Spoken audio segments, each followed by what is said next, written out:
You're watching Theme Park Worldwide, where it's time for yet another review. In this video, I'm going to be sharing my thoughts on Nemesis Inferno, a roller coaster located at Thorpe Park here in the United Kingdom.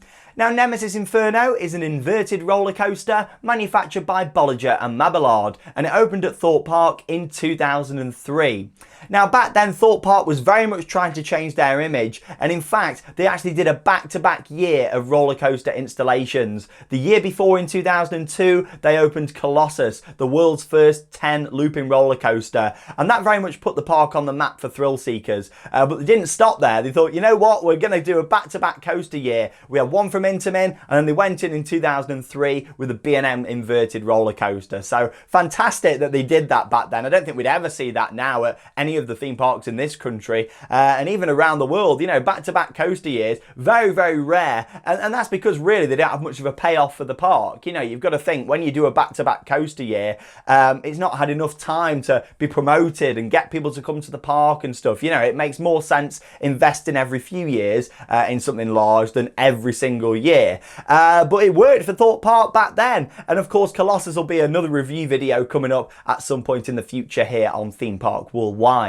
But yes, Nemesis Inferno, in terms of its location in the park, it's at the back. In terms of when you walk into Thorpe Park, at the entrance, it's right at the back, and you can see it as soon as you walk in. It's at eye level. You can see the top of the lift hill and some of the other elements of the ride. And I must say, the first thing that really shines out to me that I love about Nemesis Inferno is the track colour. That dark red with like the dark brown, black supports, you know what they've got on there as well. Yeah, the colour of it is fantastic, and the overall sort of look of it from off-ride is really, really nice. When you're walking up to it, you've got like all the tropical planting, like the palm trees and that sort of stuff going on, and it all of course fits to the theme of the ride that is based around this volcano, and you're going to go into this volcano as part of the roller coaster experience. So you know, you arrive at the entrance, and of course you're greeted with the Nemesis logo from Alton Towers with Inferno sort of underneath it, and a lot more sort of colour to it than the Nemesis logo has at Alton Towers. And that sort of brings me on to my initial sort of thoughts when I first experienced Nemesis Inferno. And I think this is the thing for a lot of people. They go to Thorpe Park and they're expecting to ride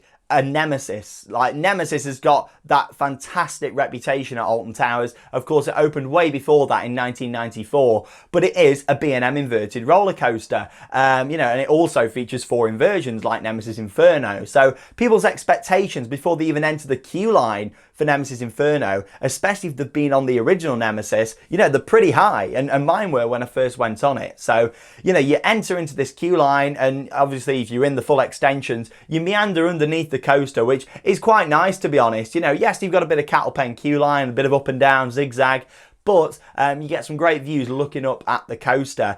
You've got all this like tropical landscaping all throughout. The soundtrack I really, really enjoyed to Nemesis Inferno. You know, and that's something I'll mention again in just a moment with the station. But you know, you're meandering around looking at the coaster above you, and then you've got this wonderful themed facade, which is all around the station, and it's this volcano. It's really, really nicely done with like mist effects coming out at night as well.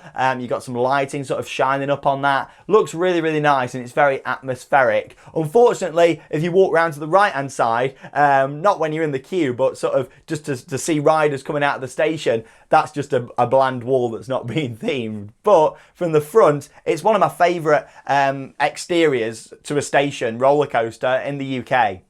Really, really like how it looks from there. So, and the beauty of it is you actually climb up the outside of this volcano to get into the ride station. So again, that's fantastic. You know, the station's not on the ground. I really like how you climb up. You get some views across the park. Of course, you can see Stealth over at the side, various other rides, and you turn back round and you see pretty much the full layout to Nemesis Inferno right there in front of you. That's really cool. And like I say, you're going past these holes in the volcano where you've got these mist effects coming out, and it's little things like that when it's working that really, really adds to the overall experience. experience. Of course, you then make a right and you enter into the station. Doesn't look quite as glamorous on the inside as it does on the outside, but what it has got in there is some nice lighting, and the soundtrack is pumping out. So in the ceiling, they've got these Bose wave cannons, which aren't like a normal speaker.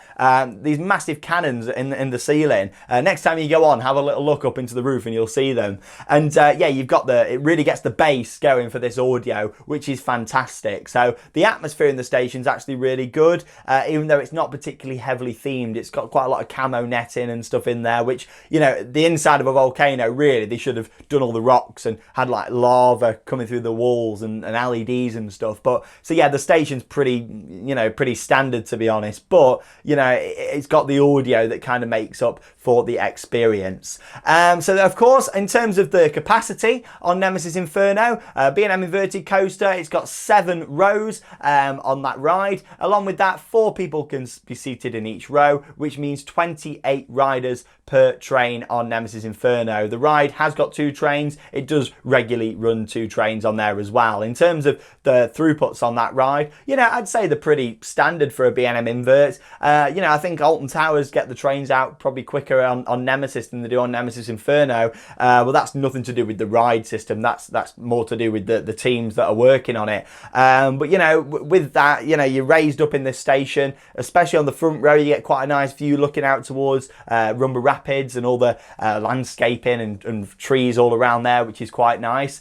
And of course, then you are dispatched. So when you are dispatched, the little barrier at the front actually goes down because it's a raised up station. Of course, you know, it needs to have something at the front there for safety reasons. So that lowers down, and you're off. The experience begins on Nemesis Inferno, and I absolutely love the way that the ride starts. You go into this drop down to the right hand side, which, you know, really adds to the experience. I love that. It's one of my favourite parts of the ride. Probably my second favourite. I'll tell you my actual favourite part of the ride a little bit later on, but you know, you've got that unique start to the ride. You drop out of the station to the right and into this tunnel. And when it's working in there, you can see hardly anything, which makes it. You've got all the mist. You've got some orange, yellow, red lighting all lighting up the side, which is really well done. You can't fault THORPE Park for that. When they put it in, they really thought about it. It's definitely got a better start, in my opinion, than the original Nemesis. You know, that just goes straight out and onto the lift hill. At least with Nemesis Inferno, they went and did that little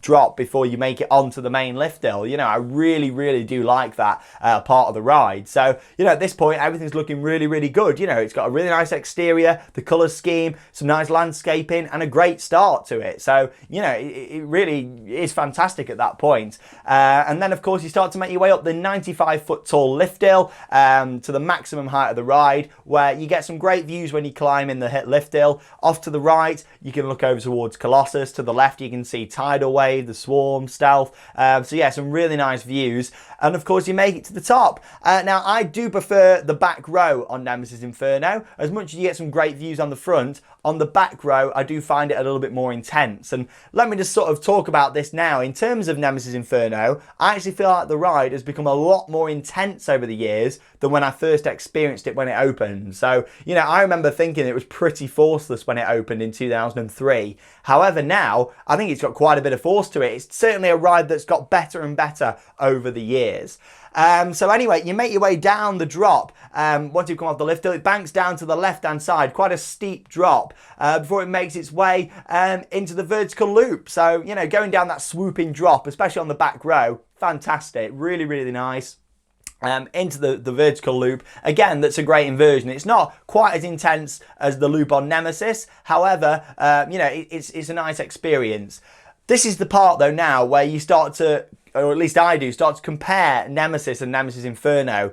You know, you go into that loop on Nemesis at Alton Towers, you know, you've got all the rocks at the side, like not theming, you know, they've actually dug out this big pit for the ride. And this is the point now, you know, what I'm trying to make really with this video. And the name Nemesis Inferno, people are going in with an expectation right up here. If it was called something else, then people's expectations would have been more down here. And because it is a fantastic ride, their expectations would have, you know, been made higher. But the issue is, because it's called Nemesis in the name, people are expecting it to be a Nemesis, so they're expecting to have that feel like your feet are going to bash against the rocks as you're going round, and them close encounters with other pieces of theming, and that just isn't something what you get on Nemesis Inferno. You know, so at that point you've gone through the vertical loop, and then you start to make your way round into this 0G rolls, you know, so it goes straight up over the path that's underneath it, over the queue line, and up into this 0G roll. Following on from that, turns to the right and into the first of 2 corkscrews that you're going to experience on this ride. Really, really nice inversion. My favourite on the ride, actually. That is my favourite element, the interlocking corkscrews. So, of course, you go into the first inversion, you then do that overbank turn to the right, and then into that other corkscrew, into the second one on the ride. So, yeah, the interlocking corkscrew is my favourite element. It looks great off-ride, feels good on-ride, and I feel like that makes it, you know, and it makes it different, very, very different to Nemesis at Alton Towers.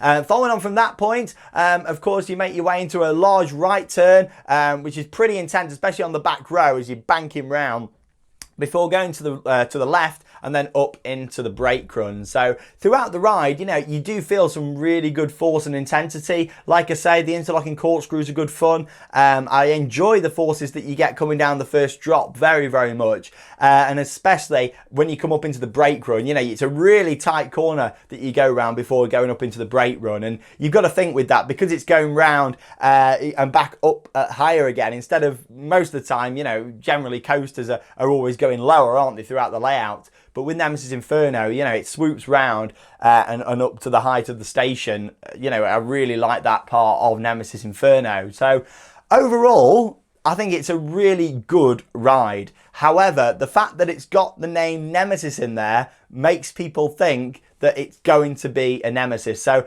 I think that the best thing that Thorpe Park could have done was not calling it Nemesis Inferno when it first opened. Of course, you know, I don't see that changing now. There's not really much point to them changing it. It's known as that. It's been that since 2003. And I can understand originally from a marketing point of view, people could have, you know, it could have worked fantastic. People could have thought, oh, you know, we love Nemesis at Alton Towers. They've just opened a second one down at Thorpe Park. Let's go and experience it. However, you know, it's nothing for me on the original Nemesis. And it's not so much because of the ride layout. I think Nemesis Inferno, as I've said throughout this review, has got a fantastic ride layout. But because it's got that name, you know, people are expecting more the other elements to the ride, like that feeling of being in the pits, you know, this huge monster as the station, you know, the Nemesis monster, going, you know, through against all these rocks, and you've got like the vehicles at the side, like the mushroom tours bus, you know, it's all that sort of stuff what people miss on Nemesis Inferno, or at least I do, and I know quite a lot of people do. So, you know, they're my thoughts. It is a fantastic B&M inverted coaster. You know, it's just the fact that it's got that name on there,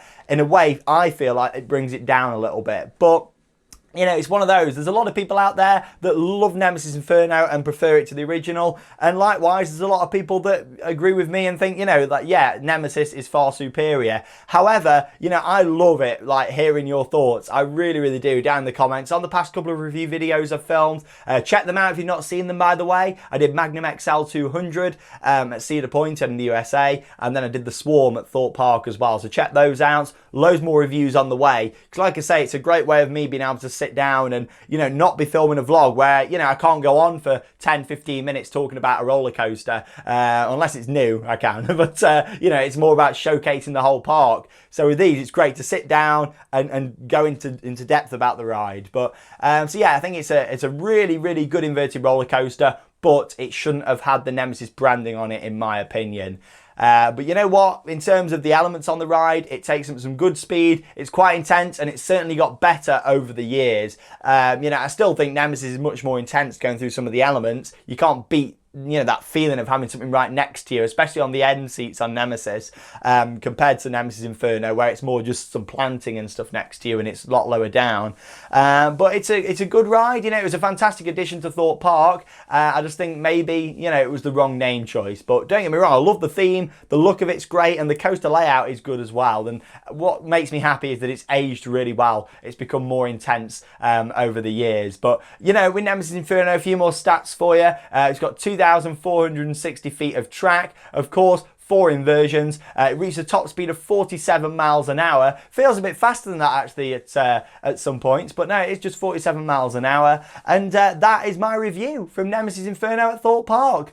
I would love to know your thoughts down below in the video comments. You know, do you agree with me? Do you think that, you know, it's a fantastic ride, but it's no Nemesis? Maybe you think it's an awful layout, or maybe you absolutely love it. I would love to know, and let me know down below in the video comments. Thank you very much for joining me for another review here on Theme Park Worldwide. I'll be back with another one very, very soon, and that means it's time to cue those credits. See you later.